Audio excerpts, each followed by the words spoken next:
We're in Helsinki. Let's talk.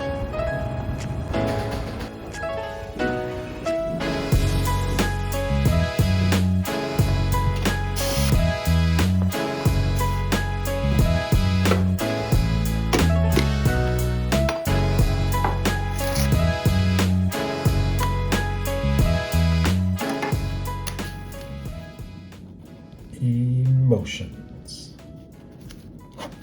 Let's talk about it. Let's talk about controlling emotions.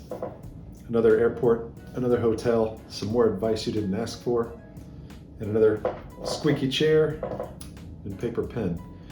All right, the audio sucked in that previous version, so I'm going to re-record this section. Back at home in Texas, pretend I'm in Helsinki still. Ask yourself why you want to do this. So why do you want to control your emotions? Are all emotions bad? Do you want to control all of them? Probably not. Some emotions are actually pretty helpful to staying alive. Anything instinctual, you might at least want to think about keeping. You don't really want to think before you jump out of the way of a car, is what I'm saying. But again, ask yourself the question, why? What? Is it because emotions are all bad? No, it's because emotions tend to drive impulsive reactions. Impulsive responses and reactions, by definition, are not well thought out. So, you need to control your emotions so that the result is more likely to be something that's desirable rather than, well, you know. Look, man, half the battle in life is just trying to figure out how to not die and to not get up in jail. Like, that's a big deal. It's like Warren Buffett talked about not losing money. Same deal. If you don't screw up big, you're ahead of a lot of folks, right? And it's easy to screw up big, especially if you're impulsive. So, impulsive decisions being a leading factor in premature death and incarceration, perhaps we might want to think through, or at least find a way to think through, the things that make us rage out or the things that make us act impulsively. Use that prefrontal cortex that nature was kind enough to evolve for you. I think the best way I heard it put was emotions are great friends, but poor leaders. Emotions are great. You want them around. And life is fantastic, actually, because you have them. It's a matter of controlling them. So think about kids for a second. All of us, I think, when we were young, and we've definitely seen it in other people, kids do this all the time. You ask them why they did something dumb, and they say, well, I don't know. The kid's not lying most of the time.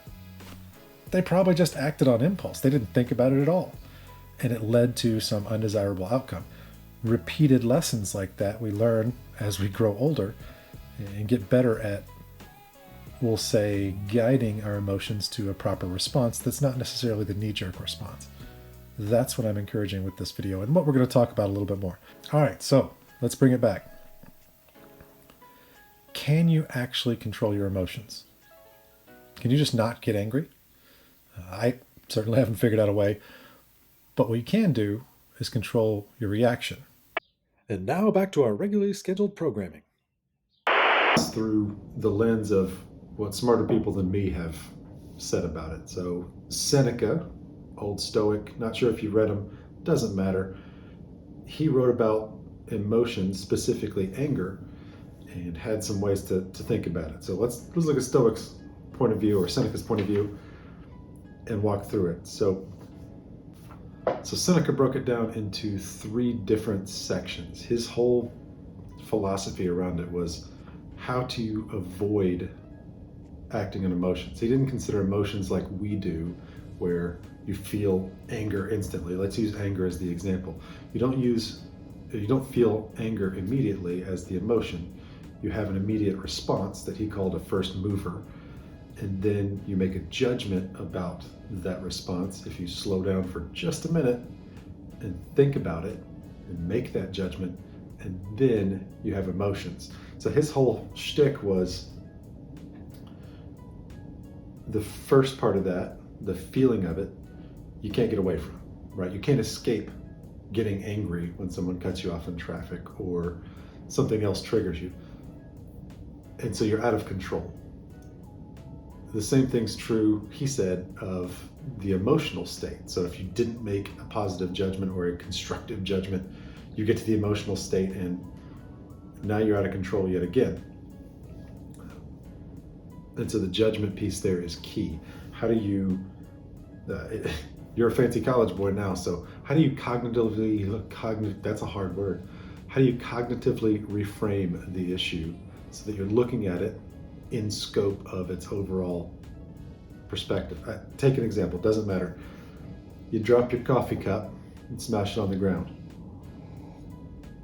Now, you could get instantly mad and rage out about your tea being all over the floor and your cup being gone, or you could be a big boy and think it through and say, it's just a coffee cup, clean it up and move on. It's not worth getting angry over. All right, so let's wrap up Seneca. 1, have the feeling. You can't avoid it. You're out of control when you have it, or at least not in control of your emotions, but you haven't reached the emotional state yet, so you're not really in control of the situation, I suppose he would say. 2, use your brain for a moment. Don't be a smooth brain. Chill out. Think through what the reaction will actually cause. I know it feels good to act on your emotions, at least in the short term, but in the long term, using your judgment will yield a more positive, I'd say daily life even. How much better is your daily life if you don't get wrapped up into the details, especially about things you can't control? And then number 3, I've summed it up exactly as Seneca, I think verbatim put it, which is put your big boy pants on and act rationally. Don't act like an idiot. Do your best to think it through and solve the problem like an adult. You're not going to be perfect, and every day is another good chance to get better. If the standard was high enough, then expect to not meet that standard every once in a while. That's the whole point. Another person who talked about this or wrote about this was Aristotle, and I happen to agree with Aristotle a little bit better. I promise this isn't a deep philosophical conversation, but they provided really good examples, so we're going to go with it. Stand on the shoulders of giants, right? So Aristotle had a different approach. Rather than not feeling the anger or the emotion, his focus was more about how do you constructively use the anger. Aristotle's out here dispensing some justice. Get some.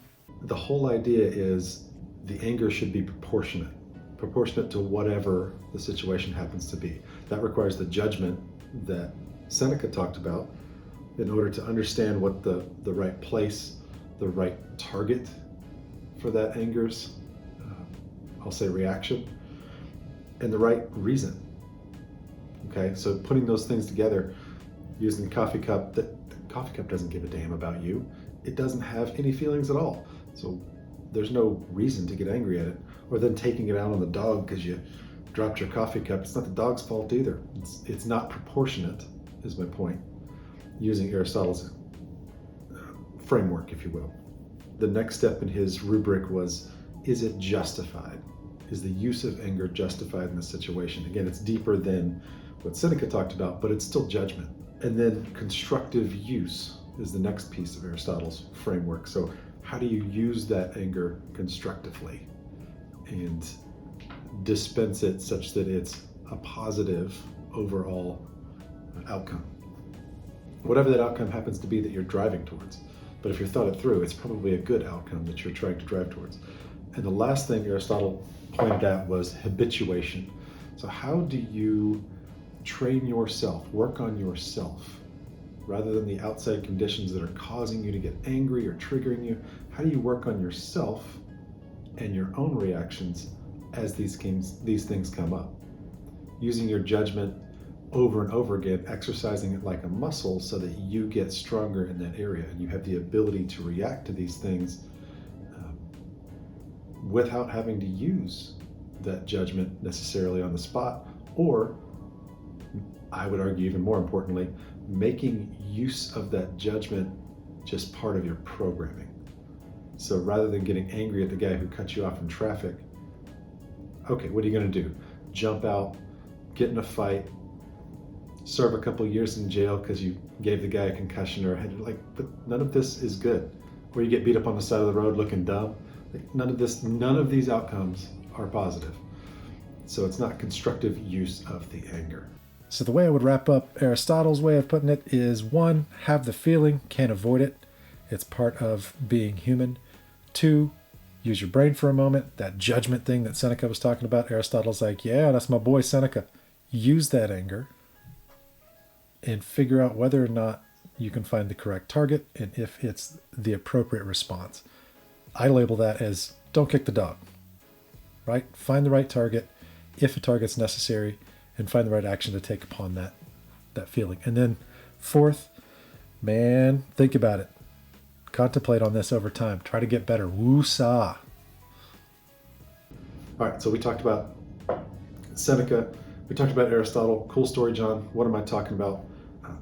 I take these examples, if you will, or rubrics or ways to think about controlling your emotions and try and apply it to my life, and I think it'd be helpful for you too. It's being emotional is like rolling around and never locking your car. There's a non-zero chance you're going to come back to your car and all your shit's going to be gone, right? It is a matter of exercising that judgment, getting used to analyzing the situation in the moment and coming out of the other side in a better place. By the way, leaning on one of the earlier videos that I made for you, exercise regularly makes this a whole lot easier. It's a whole lot easier to not get angry when you've taken your anger out on the weights or gravity. All right, how about this? Example time. I think of this like a matrix. Let's draw. Dude, if you could see the set here, I'll take a picture of it with the other phone. Look at this setup nonsense that I did for this. All right, cool. So let's get into it. We're talking about controlling your emotions, right? So let's talk about this in a little matrix. We've got impulsive over here. And we've got thoughtful. You get to watch me spell in real time. We'll make a little matrix out of this bad boy. Great. All right, so you got good outcomes over here and bad outcomes over here. All right? So let's say you're impulsive, but you got a good outcome. We'll call that lucky, right? You got lucky. You did some dumb shit, but you still had a good outcome, or you acted impulsively, not necessarily dumb, but didn't think it through, and you got lucky. It worked out. Now, what do we call it if you are thoughtful? If you thought it through, gave it some good judgment, and you had a good outcome, well, you made your own luck, right? Made your luck. Let's talk about the other one. If you are impulsive, so you didn't think it through, and you had a bad outcome, this is clearly the fuck around and find out zone, right? I mean, what did you expect to happen? And then let's say you thought it through, you did all your best thinking, and still had a bad outcome. Well, I mean, look, man, shit happens. That's life. This is my rubric for thinking about it, so hopefully that's helpful. Oh, one more thought. I know this is obvious, but I want to make sure I said it out loud.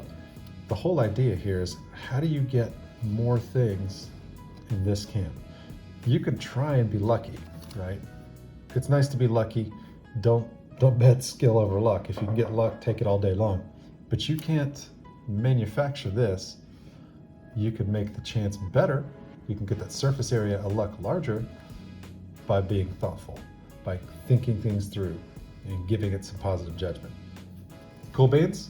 Great. Let's go. All right, sir. Hopefully this is helpful. I'm going to go catch a flight. Well, a shower first, and then a flight. And hopefully do one of these again soon. Love you, brother. Bye.